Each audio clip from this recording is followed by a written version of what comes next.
What are the things that you fear that's been keeping you from living your dream?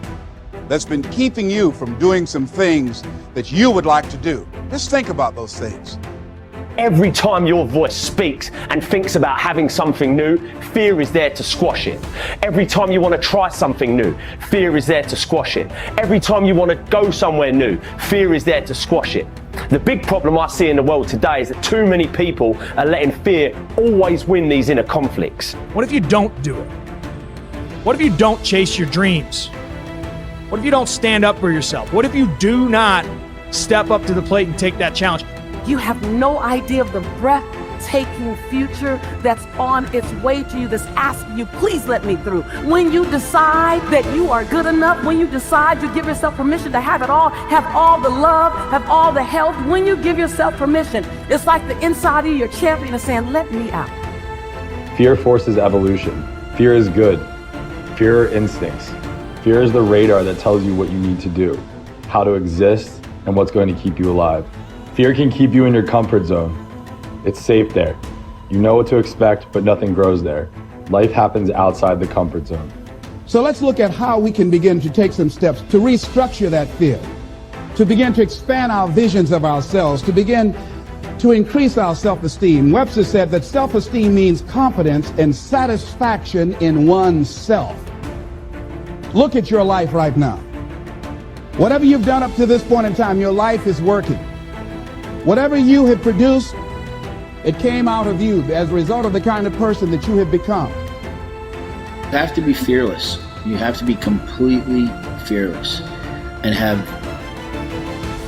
utmost belief in whatever that feeling is inside you. It's all a mindset. It's how bad you want something, and nothing tastes better than when you've earned it. There's no better feeling than when you've earned it. So just start. Stop talking about it. If not now, when? If not you, then who? Listen, someone else is starting right now. As long as you got air in your lungs, you have an opportunity to improve your current situation. So human up. Accept the challenge, change your associations, and soon you will find yourself receiving accolades and congratulations. But first you gotta say I do to the new you and commit to a lifetime of small wins that at times will seem meaningless and pointless. Are you in a position to quit? Or are you in a position to go harder? Are you in a position to go stronger? Are you willing to dig and go as far as you can in your life? Are you willing to suffer? So instead of boxing yourself in and thinking only about all the different ways that something could be bad, could break, could fall to pieces, think about all the things that you could do if you take the action. The most common fears that we experience, which often sabotage all hope for success, are the fears of failure, poverty, and loss of money. These fears cause people to avoid risk of any kind and to reject opportunity when it is presented to them. They are so afraid of failure that they are almost paralyzed when it comes to taking any chances at all. There are many other fears that interfere with our happiness. People fear the loss of love or the loss of their jobs and their financial security. People fear embarrassment or ridicule. People fear rejection and criticism of any kind. People fear the loss of respect or esteem of others. These and many other fears hold us back throughout life. The most common reaction in a fear situation is the attitude of, I can't. This is the fear of failure and loss that stops us from taking action. It is experienced physically, starting in the solar plexus. When people are really afraid, their mouth and throat go dry, their heart starts pounding. Sometimes they breathe shallowly and their stomach churns. Often they feel like getting up and running to the bathroom. These are all physical manifestations of the inhibitive negative habit pattern, which we all experience from time to time. Whenever a person is in the grip of fear, he feels like a deer caught in the headlights of a car. This fear paralyzes action. It often shuts down the brain and causes the individual to revert to the fight or flight reaction. Fear is a terrible emotion that undermines our happiness and can hold us back throughout our lives. Fear makes come true that which one is afraid of. Now, even if it only comes true in the imagination, we must experience the tortures of that which we fear.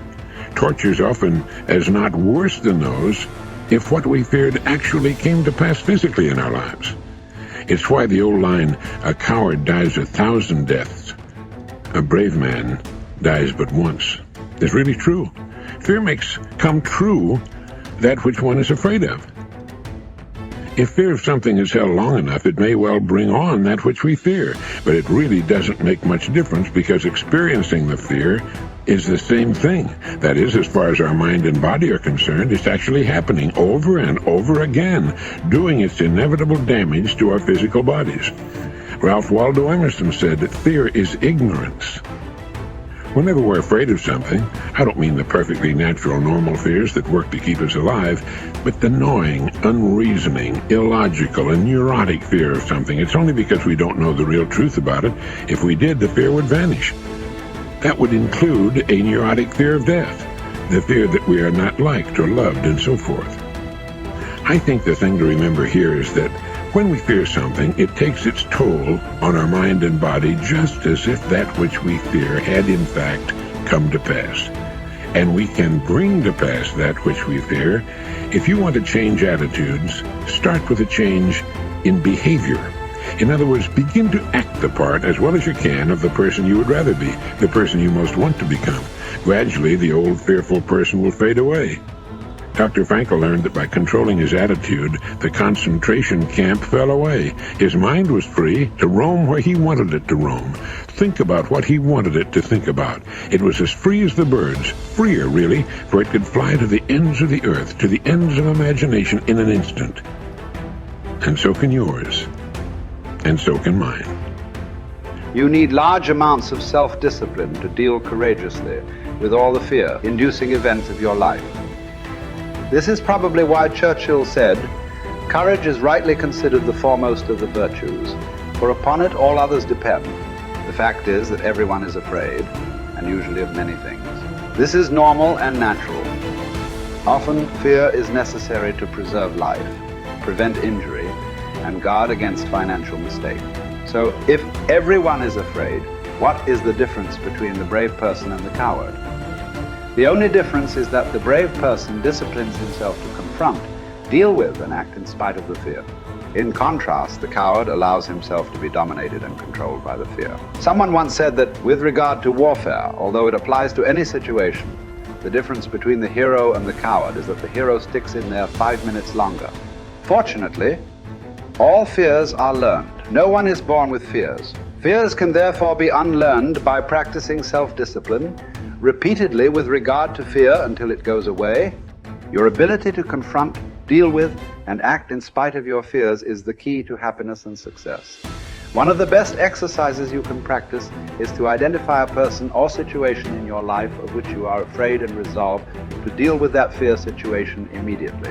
Do not allow it to make you unhappy for another minute. Resolve to confront the situation or person and put the fear behind you. The only way to deal with the fear is to address it head on. Remind yourself that denial is not a river in Egypt. The natural tendency of many people is to deny that they have a problem caused by fear of some kind. They're afraid of confronting it. In turn, it becomes a major source of stress, unhappiness, and psychosomatic illness. Be willing to deal with the situation or person directly. As Shakespeare said, take arms against a sea of troubles, and in so doing, end them. The companion of fear is worry. Like twin sisters, fear and worry go around together. Mark Twain once wrote, "I have worried about a lot of things in life, and most of them never happen." So if you want to do something, if you've thought about something you want to do, take it head on. Decide that you're going to start looking at it, start doing research on it, start tackling it, start becoming involved in whatever and wherever it might lead you to begin to explore the possibilities in that particular thing that you're seeking so that you can begin to learn all you can about it. Decide that you're going to face it, that whatever shortcomings you have, that you're going to strengthen yourself there. Whatever training that's required, that you're going to go get that training, that you're going to get started right now. George Washington Carver would say, do what you can, where you are with what you have, and never be satisfied. S.B. Fuller used to say, and you heard Joe Dudley talk about, always strive to be more than that which you are. Yeah, don't get satisfied with yourself. Always know that wherever you are, you can enjoy more, that you deserve more. But most people, you know what they do? Most people go through life quietly and safely, tiptoeing to an early grave. Find out what it is you want and go after it as if your life depends on it. Why? Because it does.